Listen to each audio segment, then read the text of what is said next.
Hello again, everybody. I know I usually do one of these a week, these Instagram lives, but today is extra special and there's a little bit of a theme to this week, which if you stick around to the end of this IG live, you'll see what it is. Today is an important conversation because it is Suicide Prevention Month. September is. And I'm joined today by Ginger Zee, who, as I said in my post, you know as a ray of sunshine on ABC News, chief meteorologist. She's on World News Tonight every evening. She has 2 little boys. I have absolutely no idea how she does it, along with writing a best-selling book. Hi, Ginger. It's so good to see you. How are you, friend? It is great to see you. It's been a long time, I feel like. Long time coming. It has been a long time, and I was laughing, Ginger, because before we get into everything I wanted to talk to you about, when I first met Ginger, for those who may not know, I was hosting Early Today on NBC, and Ginger was coming in as a meteorologist, and I just looked at her in the makeup room, and I said, "You are so good. I hope that they give you the gig," because she was coming from local.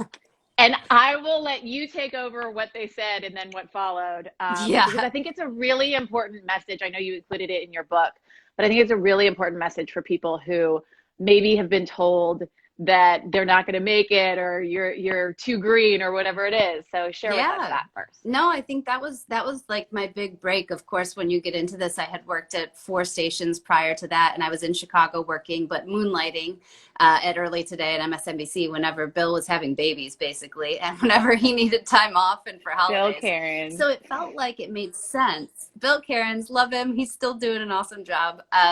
And I knew he wasn't going away necessarily, but I felt like there was this need on Weekend Today show. And that was really my goal, was to get on Today. I had watched NBC my whole life. And they essentially told me that they just didn't think they needed a weekend meteorologist in that position. They were fine with the way that they were doing it. And I dreamed so much bigger. In my head, I saw what a network meteorologist could do and hadn't done yet, because science had not been at the forefront of television in general. But we've, in local stations, they've evolved, and most meteorologists that you see on TV are scientists. They are both the brain and the face, right? And so we're no longer the clown or the puppet or whatever weather was back in the 60s and 70s. Mm-hmm. And so it's evolved a lot. And I had this dream of like bringing storm chasing to the network, because I felt like there was a lot of damage chasing, and they just did not see it the same, which is fine. It was bad in that moment, as so many I don't know if it was a failure, but as so many points where you don't feel like it's going your way. And I just felt like I was going to be doing doubles and overnights and weekends, and then, filling in here and there for the rest of my life, because we all get stuck in those mindsets. Mm-hmm. And sure enough, I just did like a pass by in ABC and kind of spoke my dream. And that's where there was someone who felt the same. And that was Ben Sherwood. And here I am, almost a decade later. And everything you've done in between, you're also really interested in getting young boys and girls interested in science. And I know you're doing that with your sons as well. But mental illness has been something that you have been so transparent about. You've written a book, Natural Disaster. You cover them, and you are one. And it's something that I think is so important on social media, for people to really be transparent about the struggles, because it's so easy to look at someone like Ginger and say, she's got it all. She's got the great job. She's got the beautiful family. She must not have anything that she struggles with. Tell me a little bit about your decision to be transparent, and some of the things that you have gone through that were the ups and downs. So that's the big important part, is mental health. Illness and any disorders, they don't discriminate, right? And so we can find them from third world countries all the way up to gated communities outside of Dallas, right? You can have, it doesn't matter where in the world, it is going to impact someone, and they're pretty high. I think it's more than 20% of Americans reportedly or diagnosed with something, depression, anxiety, or something else. And so I think that was important to me, but mostly I didn't intend to do this. Like, I actually fell into it as much of my life has gone. I went to write a children's book. Like my whole life I had been told I was good at science and math. And I loved writing when I was young and in middle school. And then I had switched schools and I got 1 B on a paper in English. And the teacher said, well, maybe writing's not your thing. And I just had kind of written it off. I was like, I know I love doing it, but I'll just journal. I'll just keep that to myself. And for the next 25 years, I did not really write aside from pieces for, journalistically, but not like creatively and certainly not about myself for others to read. So when I'm there, I got pregnant with my son and I'm looking for baby weather books and I'm like, I'm really disappointed. And then I thought, you know what? I'm not a writer, but I could handle writing 60 words and some pictures. So I went to a publisher and said, I have an idea for a character for a baby book, talking a board book, like super easy. And they said character is much more fitting for a chapter book in kind of a middle grade age. And I was like, ooh, yeah, I'm not a writer. And so I don't know if that's going to work. And they said, why don't you just try? Sounds like you got a lot of ideas in that head. So I was like, fine, can't hurt. They're probably going to hate it. I went and wrote a couple of chapters. I come back and they were like, we love it. Write a trilogy. And I'm like, what? And as I'm telling them about the stories that I'm going to base Helicity, the Chasing Helicity series on, they're mostly based on my own life experiences, the storms that I've covered. And suddenly I'm just getting friendly with the editor, Wendy, and I'm talking about the marriage that I ran away from before even making it to the altar. And I'm talking about depression. And then I find myself opening up. She's very good, by the way. And by the end of it, she said, Ginger, this is the book you're meant to write. And I was like, what? I came here to write a baby book about pressure. And all of a sudden I'm sharing all of my pressures. Secrets with the world. Yes. And so, up until the night before publishing, when I woke up in the middle of the night, like going to start, and I was like, I can't do this. It's going to ruin everything. He reminded me why I was doing it. And that was because I was finally healed to the point where I knew, as the ultimate people pleaser, as the ultimate woman who thinks that everyone needs to like every part of her, I was starting to realize they're not going to, and that's okay. And I'm going to release this book because I know it is going to cause a wave. I know that the saying out in the front of the book, the first lines, 10 days before I started my job at ABC News, I checked myself into a mental health hospital. That's a pretty stunning statement for a lot of people because barely anyone even in my life knew. But I knew that shocking with that kind of attention grabber.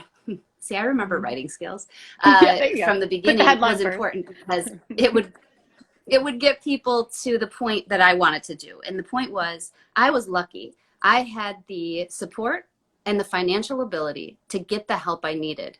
In the lowest, deepest, suicidal years of my life, I had the people and the money. A lot of people don't have that. So this book was the first effort of saying, okay, we're kind of past it. Everybody's talking and saying, I have depression or I have anxiety. I think the stigma on that is gone. The stigma on the action is not gone. On where do I go from here? On what do I do? Is medication good or bad for me? There's so many questions and nothing that we're attending to. And I think most importantly, my message always is the action shouldn't have a stigma, but we should also make it available to everyone and give it almost the sexiness of drug and alcohol rehabilitation. Mental health rehabilitation should be just that way. You should be like, well, good for them. Because that's what we say when somebody goes to alcohol rehab, don't we? Mm-hmm. I think we've gotten there societally and we're kind of understanding that it's an illness. That's where we got to get. And so that's the real reason why I wrote the first book and now just turned in the second part. That was Ginger Light. This is going to be a lot dirtier. Oh my goodness. You got some history, girl. Yeah. And I love that you are not just saying this in books and if people read the book, it's so fantastic. But if you go onto your Instagram, you're sharing all different kinds of stories of moments, especially in COVID. Now you have points where it can get really dark and that you work through them with your husband. Now you have 2 little kids, you have a beautiful family. Can you talk to us a little bit about how you do that, how you pull yourself out of that sort of rabbit hole when you're in it? Because I think right now in COVID, there are so many people feeling the loneliness, so many people feeling despair. Yeah. There's no answers for what's ahead. And I think your advice could be so important. Yeah, I think I don't think that I was immune to it, but I don't think any of us knew what to expect. And so even someone like me who has, as I put it, I went to the hospital So I went to the initial camp, right, of getting my letter. And then I dedicated myself to at least twice a week with my therapist, who I call the personal trainer of my mind. And I've done a week at least every week since for the last 10 years. I have gotten really into meditation, which I call the sit-ups and push-ups for my brain. I feel like if anybody has the tools, it's me, right? So when we actually had COVID at the beginning of it, and then when we got healthy, I think I was delayed on the onset of, holy crap, this is a global pandemic and there's a lot of uncertainty. And I woke up one morning and had the darkest morning I had had in probably 10 years, since before the hospital. And I was surprised, even though I wasn't, that it was still there. And that I call it kind of that monster of depression, because I see it as, I can like see it almost as like a really nasty blob that kind of takes over my vision. And I knew right in that moment, it wasn't black like I had worn up in the past where the shutters were closed. It was gray. Like there was still a shot. And I woke up and I said, okay, I know this feeling. I'm familiar with it. What do? I go to my tool chest and I find, okay, I have to like attack it. And like, this is very strange to say, but I just said it out loud. I was like, I see you, like I see you. I know what you're trying to do. Yeah. And I said it out loud in my basement. I was about to do GMA and I'm like, I see you. Anybody listening was probably like, isn't she alone in her basement? And then I started writing. I got the notes out on my phone and just started writing what I was feeling, which is always huge, because the moment you identify it and magnify it with light for yourself, I feel like for me, it starts to be shoved down. Now, it was a strong one, and so it kept pushing back up. And then I said, okay, now I have to tell other people. I have to get my team, and I have to get my other fighters. And so I wrote my husband. He was upstairs. He came down right away. My mom, I called. My therapist, I called. And I started putting the troops together to fight this moment, which I didn't know. Sometimes in the past, they had been weeks or months where it would stick around. And I thought, well, I just have to have everybody assembled. And the moment I did that, it was like it cut it down. And so, and I'm talking broadly about depression, and everybody's can show up and work differently. But what I do know is that the moment you identify and honest with yourself and then honest to others, you're taking some control over whatever that thing is. And so there's a lot of things that require medication and other steps. And I just think that having the professional that has given me those tools allowed me to treat this moment within the uncertainty. And it didn't go away that day, and it didn't go away that week. It just got better and better, though, because it kept talking it out. And I was actually, I don't know how much you've read of Glennon Doyle, but I'm way behind on reading her latest book. And I was on my deck, and in that week, I kept thinking, all I want is to drink an entire bottle of wine and smoke a pack of cigarettes, which I had not done since I worked with you, by the way. She didn't smoke the cigarettes. I was doing it silently. I was like a closet smoker. We had a couple of those nights of cocktails. We did have a couple of drinks, but either way, I found myself like feeling that need to escape. And as Glenn has said, right, so it doesn't mean that you should listen to your inner self and be like, okay, yep, I'm going to drink the whole bottle of wine. And, your inner self knows that that's wrong, or not wrong, or wrong for you in that moment, or whatever it is. I knew I had to decipher what that meant. What was I feeling? I was feeling a little bit trapped, right? Even though I love working from home, it was a huge change in my routine. I was traveling every third day before then. So I identified that. I started talking about that with both my, husband, my therapist, and my employer. Like, what does that mean for the future of what I'm doing? Can I get used to it? And really talking through it in myself. Is this what I want? How can we manage with all of this? Mm-hmm. And then it was, am I going to have a contract? Am I going to have a job? Is Disney going to exist? Like, there was some really big, it affects everybody. As that one meme said, it's like we're all in the same storm in different boats. I realize I am so lucky to have air conditioning and to have food and to have all those things. It doesn't take away from the uncertainty that we're all facing. And so being able to be okay with that and not compare to others was an important part too. So yeah, I'd say that was one of the tools I started attacking, and I never got those cigarettes. And I still once in a while think I'm going to go back, and I'm cigarette free so far. So girl, good for you. And it's Thank you. I think that's such incredible advice that you just gave about how to bring your army in, how to actually, it's like actionable steps, because many times people don't give you actionable steps. That's exactly what you just did. And I love that. You have that army, but you also have such a challenging job where you are faced with constant criticism and trolls and all of the people that love you, which many of them are right here on saying how much they love you, but there are just, and I know it all the time in television, people just feel like they can say whatever they want. And you've been recently sharing a lot of the comments, especially one that just said specifically about you looking unhealthy and how you just fought back about, listen, I battled anorexia and what it can do to you. How do you really face those people and separate yourself from them because they mean nothing? They do, and that's actually the beauty. And now the last 5 to 10 years, I've gotten to the place where I'm so grateful for them, and I actually invite them because number one, I think I'm pretty close to bulletproof, as far as actually allowing them to penetrate what I know about myself.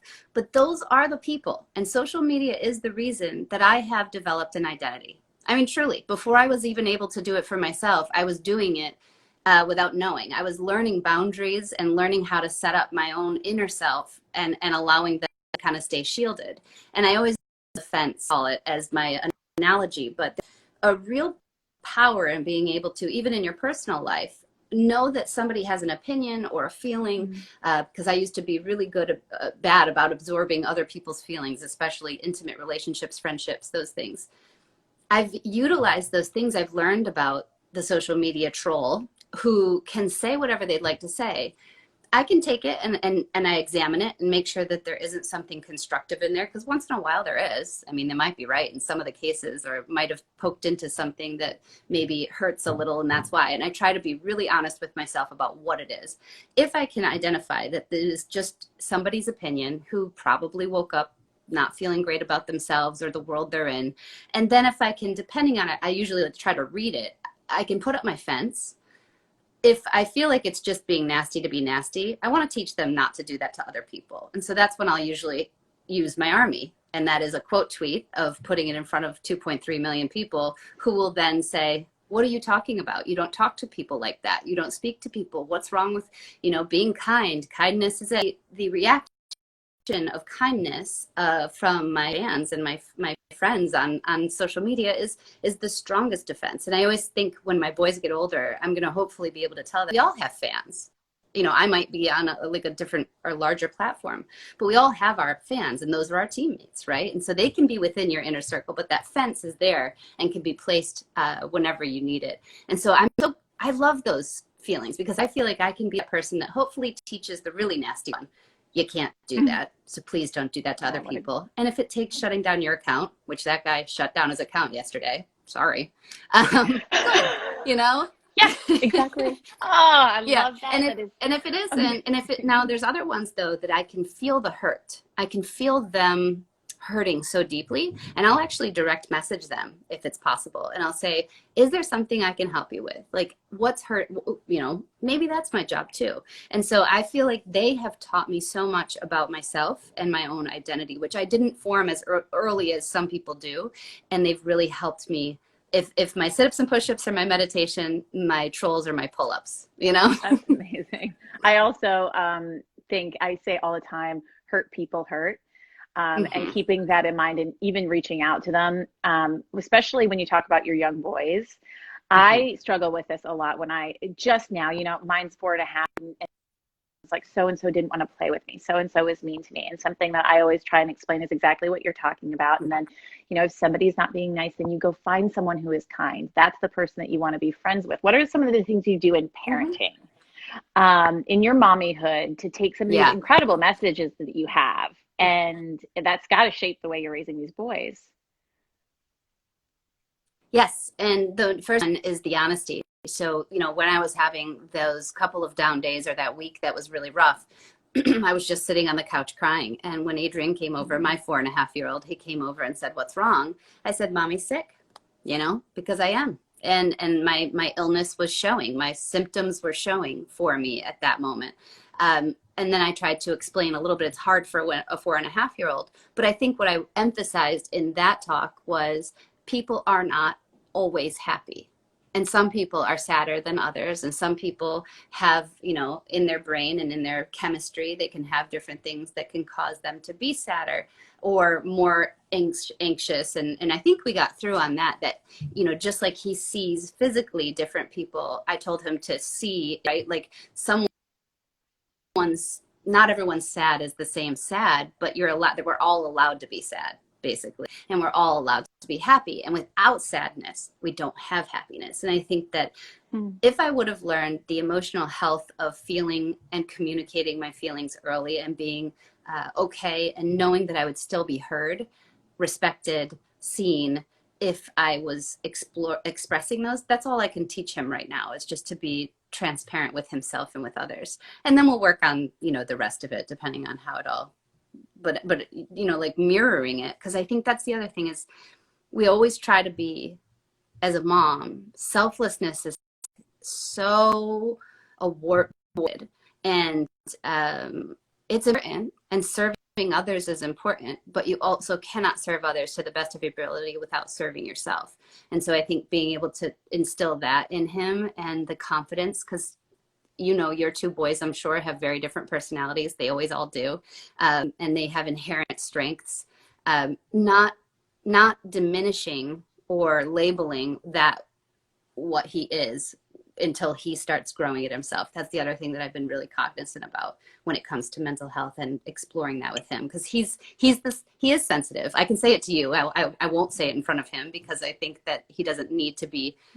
And sensitive comes with that negativity, and it doesn't need to. And I'm not trying to be crunchy granola parent, but like, it's good to have sensitive people. I wish I was more sensitive sometimes, you know. That's what makes us all this wonderful fabric of now he's the pleaser and the empath, which I think I was, but only by environment. And I look, and it's my husband. I mean, my husband still like makes us put a spider we find inside outside. And I'm like, oh my gosh, you know, just get the spider out of the house. Stop on it. You know, you talk about your younger years, and I posted this on my page about how you shared a picture of you in your 20s, and that it breaks your heart to look at that picture, because it's a time in your life where you had actually attempted suicide. This is September, is Suicide Prevention Month. It's the whole reason that we're having this conversation. And someone's chimed in here with a question, and it's pretty powerful here. It says, it takes courage to take your own life. How can someone channel that courage to live instead? What's the one thing that can change their mind? And you've been there, so you would know. I've been there, and it's a question I'm glad that someone asked, because I like to say this, is that I always wonder, if I went back on the 2 mornings that I woke up and saw total blackness, and those were the 2 mornings where I attempted to take my own life, could I go back and say anything or do anything? What is that thing that would change my plan for the day? And my plan was so set in stone. I don't know that I could have. And I hope that brings some sort of calm or peace to people who think they could have done something in a loved one's life that took their own life, that died by suicide, because it is an illness. That's like saying, I can go talk to somebody and change their cancer. Yes, you can do different things to attempt to heal them, and there are different remedies for different illnesses. Will it absolutely save every single person? No, you know, and that's why dying by suicide is a symptom of mental illness. And I think that's the way that we start to look at it and change it. Now, can we give them tools? Can we drop the seeds so that if that morning something is growing in there and they say, wait a minute, there is that one thing? Absolutely. There are so many to do that. And I think for a parent or a sibling or someone in that loved one's life, if you are on their team, you have to have different roles too, right? So like, you have to have the person who is the go-to, that was my mom. I could say anything, do anything, and she wasn't going to judge that thing, right? She wasn't going to cut me off. She didn't play tough love, even in the worst of it, which I don't even know how she stuck through it. But it was important to have that one person. And then you have to have the tough love person. You have to have the person who's saying, this is no longer setting the boundary for you. This is no longer going to work. I'm not going to be able to be here if you're going to treat yourself this way. For me, it was a friend who, in my abusive relationship, and or one of those potential suicide attempts, she just said, can't do it. And that was something that stuck in my brain. She said, I'm not being me. And I was like, if this isn't me, then who is me? Like, I kind of want to go find her, right? And so that was part of that. And then you also have to have the actionable person. You have to have the person who not just says you need to get help, but like looks it up, looks at your insurance, who's that ill mentally, cannot do this for themselves. I promise you they can't. And my cousin Tammy was that person. And she said, this is the hospital we're going to go to, and you are going to stay here for X minimum days, and you're going to do all this. And it was like, she was frightening, you know, and I hated her for it in that moment, but it's so important. And she brought me there physically. You're not doing it again. We are not losing you. And so I think you do, depending on the severity of where people are, you have to be allowed to have those different teammates or team members.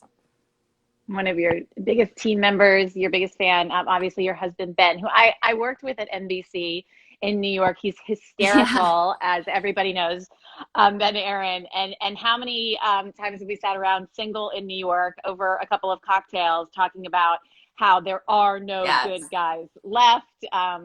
For you, not long after you met Ben.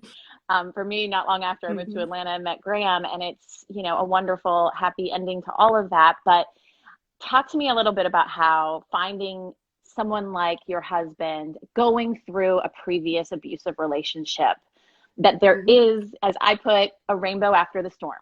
Always, you know, and I think about I probably had met him, and I was very unsure because I had been in the hospital when you and I had seen each other last. I probably had been in the hospital only 6 months or a year before that. And I was in a very tender but rapidly healing stage. And so when I first met my husband, how fortunate I was that he was patient, because I had been in an abusive relationship just before. I had been in a really not great one while I was probably like dating that one guy on and off when I was talking to you. That one guy. We all have that one guy. That one guy. But I didn't know how to value myself prior to the hospitalization and getting all of my tools. I was learning them. And so I met Ben. And then after 2 dates, I was like, whoa, this guy is so black and white. He deserves the respect. And I really do like him. But he was like, I love you. I'm ready. Like, he was like ready to marry me. It was a lot, which would be a lot for anybody unless they were fully ready themselves. So I told him I needed to not see him any longer. He says break up. I'm like, you can't break up with someone that's not called breakup, honey. That's called not going on another date. And then he got back in touch, and I tried again, and I still wasn't ready. I still wasn't finding the grounding within myself to give the ability for me to love and be loved the way that he was ready to do it. And it wasn't until the third time, I did really break up with him the second time. And the third time that he's like, I'm like a martyr. I'm just here just in case you're ready now. You know, like, he was really that dedicated. And I'm so glad he did, because then I said to myself, let it roll over you. Let this man love you the way that people are supposed to be loved. And that is easy and joyful. And like, life is hard enough, and you're going to need someone like this. And 2 weeks after that first date back, I was like, why didn't I do this sooner? You know, and why? So I don't know that I could have ever met him. I wouldn't have been ready for him. It was just, that is one of those fortuitous moments in my life where I was finally ready, and he had stuck around long enough waiting because he loved me that much. And, you know, it doesn't have to, the courting process isn't always simple, but I think that when you do it, and I saw my partner in him the whole time, I just didn't see me as the partner, you know, and that's the part that I had to get to. Ginger, I think that hopefully for everybody that is watching, that I've been watching chime in about how strong you are, how courageous you are, how much it's influencing them. I hope that brings you such joy also, that the things that you've shared can bring people so much hope. And I'm just so happy for you, for the wonderful life that you have found and know you deserve, and the incredible career that you have created for yourself. Oh, so thank you, Lynn. And I think congratulations. I'm feeling the exact same about you. And something that I think is very important is this support and this friendship and mentorship. And that's something that you always gave. And I would suggest to other people when you're talking about career or life, it is important. It's not necessarily friends that talk every day or that, you know, have this rapport or expectation to text back and do all this. It's this ability to connect to other people and share your story, because everybody has a piece of this story. And that's the thing I've learned the most, and why I keep sharing, because it heals me. I mean, in a selfish way, it ends up healing me. So it's really thank you for letting me have this session, and thank everybody else for having it, because we're all in this. We're all, what I've learned after writing a book called Natural Disaster, thinking that the title applied special to me. Aside from me being in every, you know, storm from Katrina on, the other part is not unique to me. Everybody that has written me back is like, I'm a natural disaster too. I mean, thousands and thousands of people. And so knowing that only propels me forward. And I think the next best thing is for us to help the other people, right? And so if somebody on here needs that help or needs that guidance, I'm happy to do my best. I try to get through my DMs as much as possible, but hopefully they can help find a professional. And I really want the action. So hopefully you can take that away with you today. Yeah, and in addition to that, I did, if this was a trigger for anybody that's watching, that there is help out there. There is a suicide prevention hotline. It's 1-800-273-TALK. And there are so many resources out there. Just ask for them. Ginger Z, it is so good to see you. I just wish we could once again get together and see each other in person. And one time that I could actually get to New York, I hope that we can do this in person and get our boys together, because I have a feeling that they would have just as much fun as we've had in the past. I think they would. Sushi for all. Sushi for all. Take care, love. Thank you, guys. Bye.